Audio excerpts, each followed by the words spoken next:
Crianças no futuro, né? Lembrando desses acontecimentos e servindo. Fiquei sabendo que aqui, os adolescentes ontem contribuíram bastante para a programação. Então eu quero parabenizar os pais desses adolescentes que estão treinando eles bem. Os adultos também serviram bastante.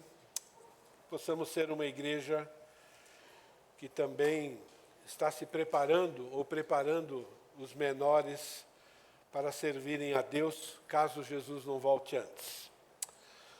Vamos continuar o nosso estudo, Jornadas de um Herói da Fé. Estamos pegando alguns eventos da história de Abraão para nos ensinar como é que nós podemos fazer parte daquele grupo chamado os quais, lembra os quais lá de Hebreus?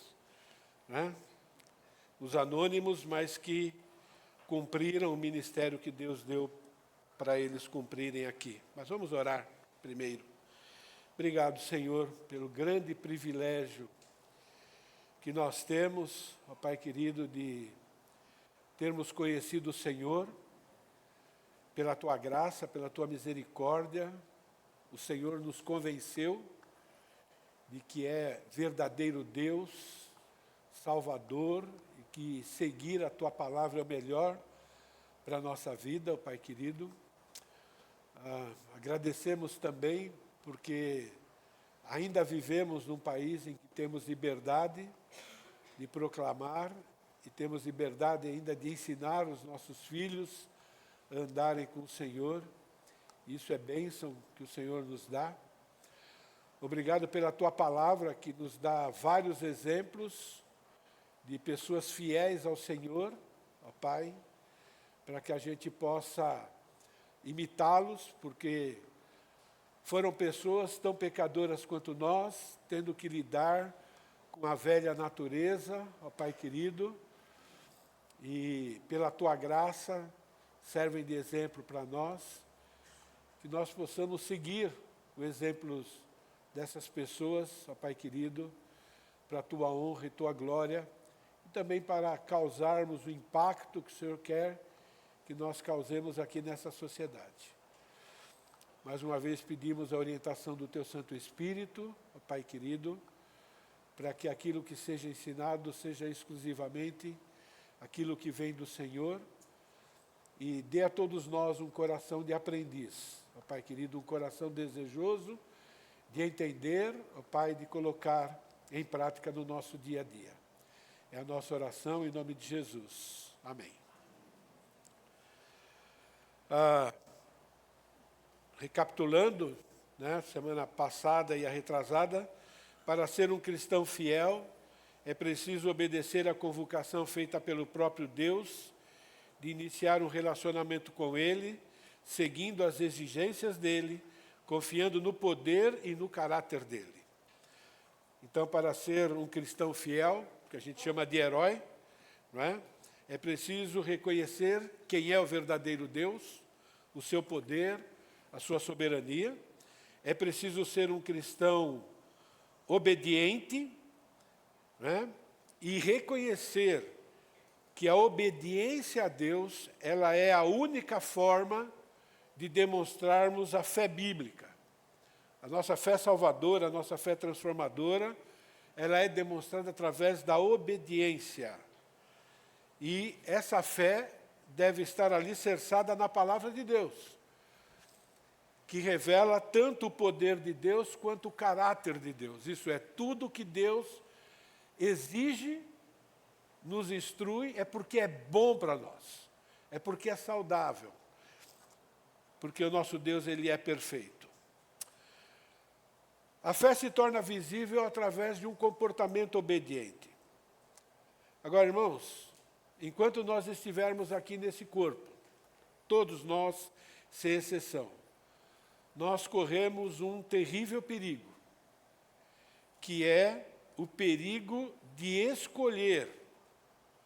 É uma tentação escolher o que obedecer e como obedecer e quando obedecer. Todos nós corremos o risco de nos contentarmos com uma obediência parcial às instruções e às ordens de Deus. Tem uma parte da caminhada de Abraão que eu imagino. Não está lá na palavra de Deus o que eu imagino, mas vamos ver se vocês concordam com a minha imaginação. Então imagine Abraão andando com seu filho, pequenininho, não sabemos a idade dele, mas é uma idade de quem tinha consciência, né? O filhinho já conhecia, através de Abraão, o que é prestar um sacrifício a Deus, e o filhinho percebeu que estava faltando alguma coisa. Né? A gente tem aqui uma faca bem afiada, a gente tem aqui uma lenha bem preparada, mas eu não estou vendo o cordeirinho, papai. Então imagine isso. Você acha que Abraão foi tentado a desobedecer a Deus, a ter um plano B? O que vocês acham? Ele sendo um ser humano, né? Já tendo tomado uma decisão meio esquisita, mas que fazia parte daquela cultura de aceitar se deitar, né, com Agar para ter um filho. Eu imagino, irmãos, que se Abraão não fizesse isso, eu faria. Entende? Por isso que eu quero tratar um pouco sobre essa questão do perigo de nos contentarmos com uma obediência parcial. Marcos 14:38, Jesus nos ensina a vigiar e orar. E quando ele fala vigiar, ele nos volta para as Escrituras. O vigiar sempre é lembrar o que Deus ensina e verificar as circunstâncias. E orar para que não entreis em tentação. O espírito, na verdade, está pronto, mas a carne é fraca. Ele está falando de um cristão verdadeiro, isto é, dentro de nós temos o Espírito Santo, né, que atua com o nosso desejo interno para a gente obedecer. Mas ainda nós temos uma velha natureza.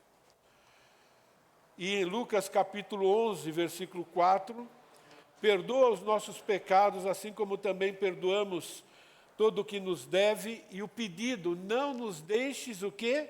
Cair em tentação. O que significa isso? Tentação faz parte da vida cristã. Enquanto nós estivermos aqui neste mundo, você e eu, nós vamos ser tentados todo dia, para não falar toda hora. Todo dia a gente vai ser tentado, ok? E nós temos que acreditar que nós estamos numa guerra. É uma guerra espiritual. A guerra espiritual de desejar obedecer a Deus e, ao mesmo tempo, ter algo dentro de nós que deseja fazer algo diferente do que Deus. Existe uma guerra se vamos seguir as instruções de Deus integralmente ou não. E vamos sempre ser tentados a estarmos contentes, estarmos satisfeitos com obediência parcial. Ah, já estou bom, eu estou fazendo isso, já está tão bom, né? E esquece ou acha que para Deus aquilo que não está sendo feito, que aquela desobediência ela é pequenininha, e está tudo bem caminhar assim com Deus. Isso é uma mentira. E Abraão, irmãos, é um exemplo de obediência completa. E isso é afirmado no Antigo Testamento e no Novo Testamento. Agora, deixa eu fazer uma observação. Não afirma que Abraão foi impecável, mas afirma que ele obedeceu completamente às ordens de Deus. Quando ele tinha 75 anos, ele obedeceu uma ordem de deixar a sua terra e deixar a sua parentela. Então, imagine você deixar aquele conforto que você está vivendo, aquela cultura, aquela segurança de ter a família por perto e tudo mais. Ele obedeceu. Quando ele tinha 99 anos, Deus apareceu para ele, lembra? Anunciando que Isaac ia nascer um ano depois. Então, Abraão aqui já tinha uma experiência de andar com Deus por 24 anos, mas Deus agora dá para ele uma ordem, né? Então, Gênesis 17:11, quando atingiu Abraão a idade de 99 anos, apareceu-lhe o Senhor e disse, eu sou o Deus Todo-Poderoso. Então, ele se apresenta como um Deus que controla tudo. E ele diz, anda, na minha presença e ser perfeito. Deus ordena que Abraão seja perfeito. O que significa isso? Falei um pouquinho na mensagem anterior, ok? A palavra perfeito, ela tem dois significados.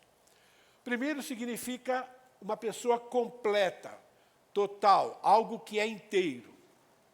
Deus está ordenando a Abraão a seguir as suas instruções de forma integral.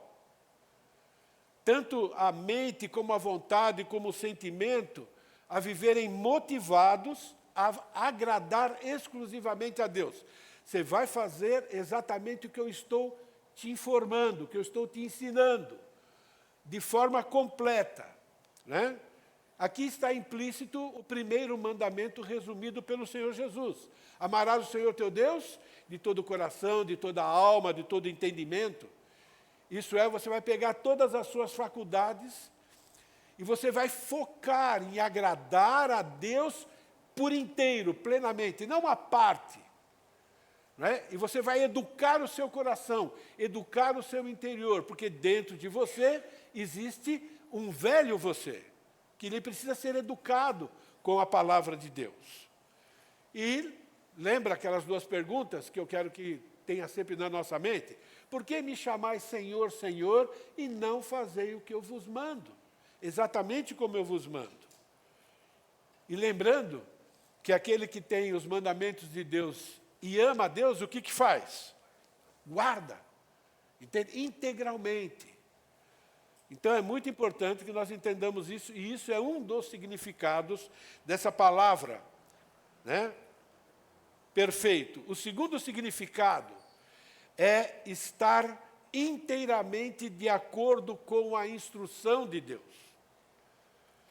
Nós temos que educar a nossa velha natureza a concordar com Deus, porque naquilo que nós não concordamos, o que a gente faz? A gente começa a negociar, e o nosso coração é tão enganoso que a gente começa a torcer a Bíblia, para nos convencer que a gente está obedecendo, dentro da desobediência. Provérbios capítulo 3, 30, versículos 5 e 6, toda a palavra de Deus é pura, não parcial, mas toda, é escudo para os que nele confiam. Então a gente tem que acreditar que quando Deus dá uma ordem, por mais difícil que seja, por mais que coloque a nossa vida, entre aspas, em perigo, e os primeiros cristãos enfrentaram esse perigo, ainda ela é proteção. Nem sempre vai ser proteção física. Ninguém protegeu Jesus lá na cruz. Mas foi a proteção da integridade dele no relacionamento com Deus, que é o que existe de mais importante para nós.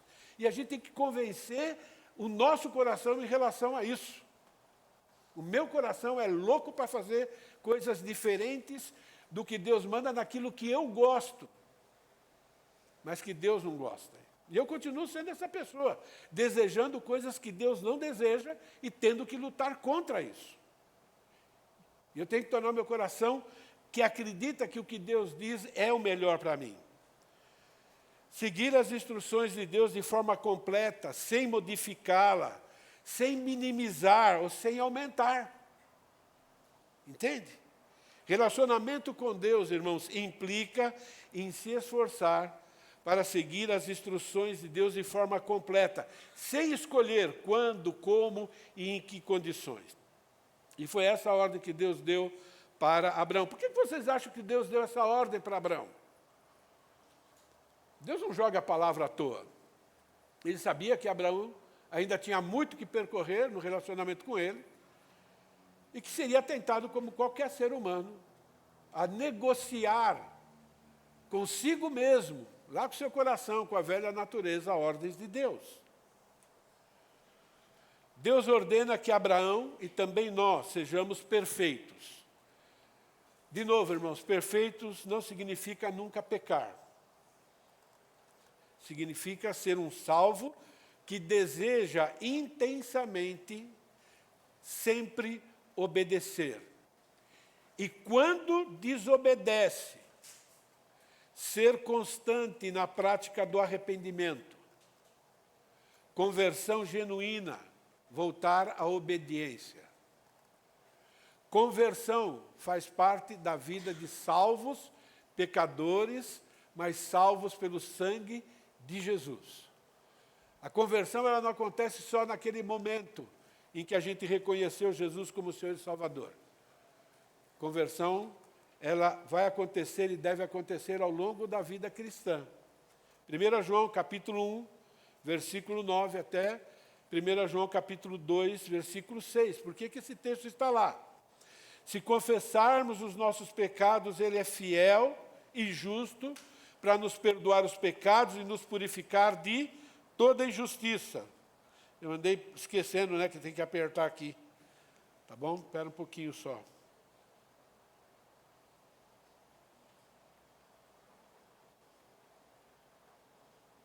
Às vezes eu me perco nisso aqui. Agora posso continuar. Se dissermos que não temos cometido pecado, fazemo-lo mentiroso e a sua palavra não está em nós. Às vezes é bom ouvir isso, né? Pecar é ruim, é péssimo. Mas se a gente disser que a gente é impecável, não faz parte da realidade. Não é? O diabo quer nos enganar. Mas não é viver pecando. Filhinho, essas coisas eu vos escrevo para que não pequeis. Se todavia alguém pecar, temos um advogado junto ao Pai, Jesus, o justo. Ele é a propiciação pelos nossos pecados, e não somente pelos nossos próprios, mas ainda pelos do mundo inteiro. Ora, sabemos que o temos conhecido por isso, se guardamos os seus mandamentos. Aquele que diz, eu o conheço e não guarda os seus mandamentos, é mentiroso, e nele não está a verdade. Aquele, entretanto, que guarda a sua palavra, nele verdadeiramente tem sido aperfeiçoado o amor de Deus. Nisso sabemos que estamos nele. Aquele que diz que permanece nele, esse também deve andar assim como ele andou. Então a gente vive essa tensão, essa dualidade, não é? Mas a pergunta é, nós desejamos obedecer sempre, e quando a gente não obedece, a gente entende que é pecado e que ofendemos a Deus, e isso nos afeta a ponto da gente voltar, pedir perdão e recontinuar a carreira cristã. E um texto que eu sempre cito aqui, o exemplo de Paulo. Não que temos já recebido ou temos já obtido a perfeição, mas prossigo para conquistar essa perfeição. É isso que Deus espera de nós. E o perigo de a gente achar que Deus aceita as nossas escolhas, que a gente se esforce mais numa área e menos em outra, é um perigo terrível que afeta toda a nossa vida cristã. O veredito final de Deus sobre a obediência de Abraão, quanto a ser perfeito, isso é, desejar e se esforçar, e nós já vimos que Abraão pisou na bola, mas o veredito final, né, se Deus estivesse lá no enterro de Abraão, lembra a história? Ele simplesmente diria isso: Abraão me obedeceu e guardou os meus preceitos, os meus mandamentos, os meus decretos e as minhas leis. Eu gostaria de ouvir isso de Deus. E você? Né? Abraão aqui já está morto, quando foi feita essa declaração. Foi feita essa declaração para o filho dele, Isaque. Isaque já tinha gerado Esaú, Jacó e Esaú, é verdade. Eles já eram adultos. E Deus aqui está renovando agora o voto, né, com Isaque, dizendo que um descendente dele iria herdar. E ele fala sobre o pai dele. O teu pai me obedeceu e guardou os meus preceitos. Ele foi íntegro, ele obedeceu àquela ordem. Ele viveu para me obedecer. Ele tinha esse desejo e se esforçou e morreu cumprindo esse desejo. Terminou bem a carreira cristã. Significa que o estilo de vida de Abraão foi seguir as instruções de Deus. As quedas eram pontuais, mas ele levantava e diz, não, isso não é para mim. E colocava o foco na instrução de Deus, se esforçava e prosseguia. Enquanto estivermos nesse corpo, nós vamos sofrer a tentação de escolher o que, quando ou como obedecer. Pode ter certeza disso. Por mais espiritual que você seja, você vai sofrer esse tipo de tentação. Talvez você vai sofrer menos do que eu. Talvez você esteja muito além do que eu, mas vai sofrer. Entende?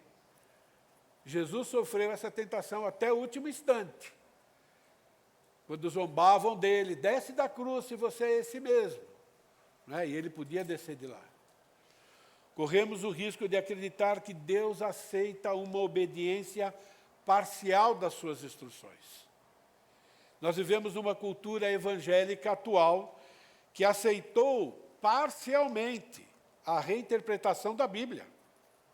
Nós sabemos disso. Né? As pessoas arrumam um jeito de aplicar a Bíblia aos padrões seculares para tentar minimizar a sua consciência. Vivemos essa época. Né? Até nas linguagens. Hoje não se fala mais tanto em adultério, a palavra fornicação nem existe mais no vocabulário do meio dos cristãos, não é verdade? Agora é um caso. Não é? Veja como as coisas vão mudando. Desobediência a qualquer ordem de Deus virou vício, que virou transtorno e que virou uma doença. E pessoas dentro da igreja aceitam isso. E aceitam um comportamento pecaminoso daquela pessoa porque ela tem TD e aí vai o que você quiser inventar aí. Né? Mas os padrões de Deus, irmãos, não mudaram. Ele ordena e ele exige que a gente cumpra as ordens dele sem desviar para a direita, sem desviar para a esquerda, e quando se desvia, corre para 1 João 9 de verdade, se arrepende, e eu vivo falando isso, e faça um plano, e trabalhe naquele plano. Por isso que ele nos deu a sua palavra, para nos mostrar exatamente o que é bom, o que é agradável, e o que nos protege de nós mesmos. Se queremos ser leais a Deus, temos que viver acreditando que cumprimento parcial da palavra é descumprimento total. A gente usa muito esse texto na hora do momento de falar do Evangelho para alguém. Né? Mas nós temos que entender que isso é para nós também. Na verdade, Tiago foi escrito para cristãos, né? Não foi escrito para descrente. Pois qualquer que guarda toda a lei e tropeça num só ponto, se torna culpado de todos. O que ele está dizendo? Vamos colocar os 10 mandamentos que a gente está relembrando na escola bíblica. Então, se alguém quebra um dos 10, quebrou os 10. Então, qual é o princípio que está por detrás disso? Diante de qualquer ordem, diante de qualquer procedimento que Deus nos ordena, se você faz um pouquinho diferente, você não fez nada. Mas nós não pensamos assim, a nossa velha natureza não pensa assim. E, de novo, eu não estou querendo que você saia daqui, né, cabeça com pressão, vontade de... Não, irmãos, o que eu quero é que você saia animado, sabendo que isso é uma realidade, faz parte da nossa vida, mas existe uma solução, e temos um Deus que está pronto para nos ajudar, e um Deus sempre pronto a perdoar. Mas nós não podemos achar que isso é normal. Quem quebra uma parte da lei, quebra todas as leis. E obedecer parcialmente uma instrução, não importa qual seja. Na verdade, você acabou não obedecendo naquela área. O princípio bíblico é esse. Obediência parcial a Deus é tão inaceitável diante dele quanto rebelião deliberada. Quem estudou autoconfrontação lembra desse princípio. Lembra do exemplo de Saul, que talvez eu vou compartilhar com vocês na próxima semana. Entende? Para vencer a tentação de corromper as instruções de Deus, escolhendo o que, como ou quando obedecer, é preciso desejar primeiro. intensamente, obedecer plenamente. E quando desobedecer, ser constante na prática do arrependimento de verdade. Arrependimento começa na mente e é comprovada como? No comportamento, na obediência prática, na obra. A boa obra que revela a verdadeira salvação é obediência. Fé é sinônimo do quê? De obediência.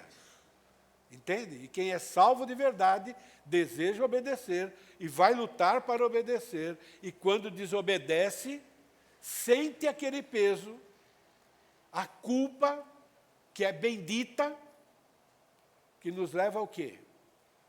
Ao arrependimento. Irmãos, a nossa devoção a Deus é demonstrada através de provas, através de provações. Nós já vimos isso anteriormente, né? Deus colocou Abraão à prova quando pediu o filho dele. E ali ele demonstrou obra de fé. Demonstrou que era salvo de verdade. Deus revela, irmãos, a nós mesmos, a prova não serve para Deus. Deus já sabe quem nós somos. Deus já sabe de tudo. Deus já sabe o que você vai fazer amanhã ou depois da manhã. A prova é para nós, é para Deus revelar o nosso nível de devoção a Ele, para que com a ajuda da sua graça, que é o poder do Espírito Santo, a gente possa agora contribuir com Ele, educando o nosso querer, educando a nossa vontade. Então Ele revela para nós, diante de cada desejo e de cada circunstância, cada desejo que você tem, cada situação que você tem, ali você vai ser provado, a sua devoção a Deus vai ser provada. Então eu coloquei aqui as nossas reações diante de situações de crise, situações de estresse, revelam a quem nós somos leais. Se nós somos leais a Deus, se nós somos mais leais a pessoas do que a Deus, se nós somos mais leais aos nossos desejos do que a Deus. Diante de cada momento em que a nossa ira é despertada, e a ira é boa. A Bíblia diz que a ira é uma bênção de Deus. Irai-vos e não pequeis. Eu só preciso saber lidar com ela. Então, quando a nossa ira é despertada, a nossa obediência completa a Deus é que está sendo revelada. Se a gente acha que no momento de ira, mesmo estando com aquele calor da ira, que agir vai dar certo, pronto, você já modificou a Bíblia. Entende? É muito importante a gente entender isso. E eu sei na carne o que eu estou falando. Diante do apertar do botão do celular ou do computador, a nossa obediência completa está sendo testada, está sendo revelada para você, porque Deus já sabe. Diante de cada necessidade, estou falando de necessidade real, né? Comer, beber, vestir, saúde, a nossa obediência completa a Deus também está sendo testada e revelada. Ao que nós vamos recorrer, em que nós vamos confiar, o que nós vamos aceitar de Deus, como não tendo cura, ou como naquela situação para aquele momento. Deus ainda me ama ou não me ama? O que Ele está provando para mim? É isso que nós temos que entender. E em cada momento desse, nós vamos ser testados se a nossa obediência é completa ou ela é parcial. Se eu vou cumprir até aqui do que Deus diz ou não. Uma aplicaçãozinha final. Vou acabar antes do que eu pensava, isso é bom. Faça o propósito, irmãos, de, no final de cada dia, antes de dormir, no final do dia, alguns dos meus discípulos estão recebendo essa tarefa. Orar pedindo que o Espírito Santo sonde o seu coração, para te lembrar se você agradou em tudo, ou se você cometeu algum pecado contra alguém, ou contra Deus. Naquele dia, não precisa lembrar todo dia, fica muito mais fácil de lembrar. Se o Espírito Santo te acusar, agradeça. Isso é uma bênção. Pois ele está cumprindo o ministério de ajudá-lo a ter uma vida irrepreensível, agradando a Deus e tendo qualidade de vida. Faz parte do papel do Espírito Santo nos convencer do pecado, da justiça e do juízo. Isso não é só para o não salvo ou para o momento da conversão. É para o momento da conversão diária. Esse é o papel do Espírito Santo. Escreva a acusação no diário e agradeça novamente. Escreva no papel o que Deus te acusou, para você entender direitinho, para você verificar o contexto e assim por diante. Escreva.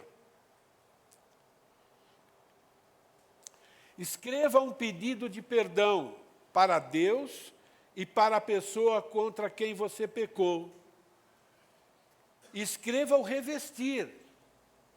Entende? O que você vai fazer quando acontecer a mesma situação? Quando alguém te oferecer algo que você não pode aceitar, mas você aceitou. Você tem que escrever. Quando a pessoa te oferecer de novo, tem que estar na ponta da língua o que você vai falar naquele momento. Caiu antes? Ok, acertou? Escreva como é que você vai agir. É o plano. Clame a Deus para te lembrar e para você cumprir. Não é? Peça a ajuda de Deus para perseverar na prática do revestir e agradeça sempre pelo perdão. Procure as pessoas contra quem você pecou. Se foi de pensamento, não procura não. Tá bom? Mesmo que seja com alguém, fala com Deus. Não vai arrumar confusão para a sua vida.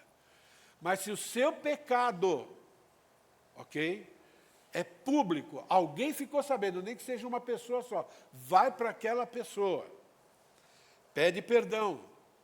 E se comprometa a não repeti-lo. Diz para ele, ó, eu vou me esforçar para não cometer esse pecado de novo. E diga para a pessoa como você pretende reagir quando acontecer novamente. Isso é, pode ser que aconteça novamente isso e se for com você, em vez de ter gritado, né, ao invés de ter... Não, eu me comprometo, né, a usar palavras bondosas, eu me comprometo a tentar entender o que você está dizendo. Diga para a pessoa qual é o seu plano. Irmãos, o pedido de perdão que Deus nos ensina na Bíblia é um método para praticar o verdadeiro arrependimento. Entende? Ele é o método de Deus para nos treinar a não cometer aquele pecado de novo. E quando você cometer, você vai lá conversar, você vai ver se você falhou. E você vai dizer, olha, lembra que eu prometi para você que não ia fazer isso? Mas eu fiz, sabe por quê? Porque eu nem lembrei do meu plano. Eu agi de novo no automático. Tenha paciência comigo. Eu vou me esforçar. É assim que a Bíblia diz. E esse é um exemplo bíblico de como se pede perdão. E se você deixa uma parte dessa sem fazer, Deus diz que você não pediu perdão. Um exemplo prático de um cumprimento parcial das Escrituras.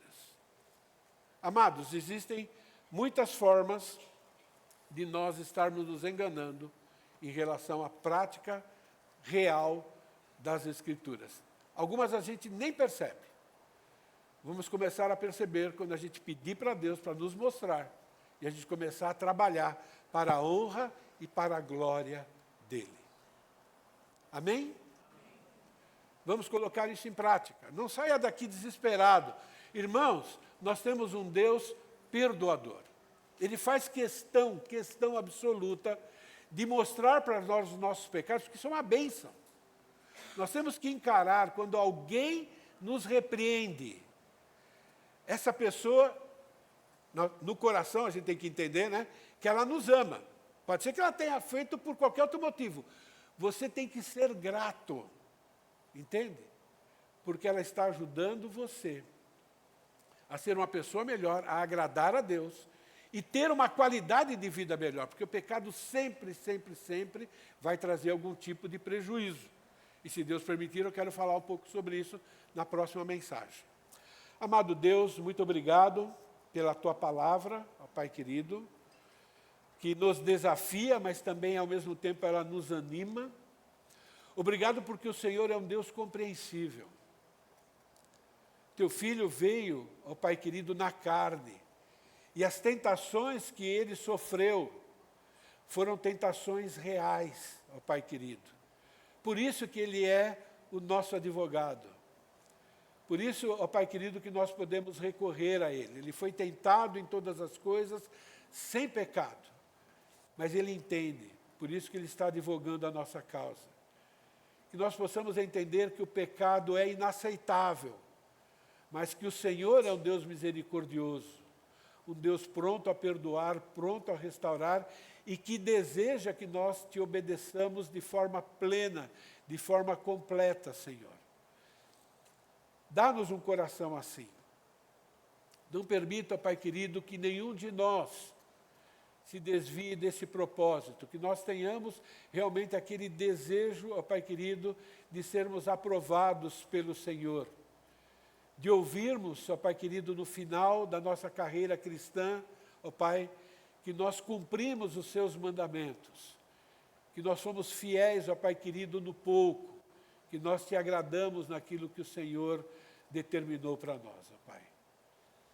Que nós possamos aguardar a Tua vinda, vivendo dessa forma e se arrependendo de verdade quando falhar.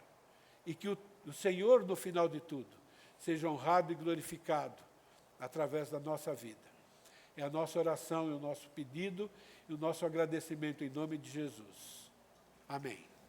Intervalo, irmãos.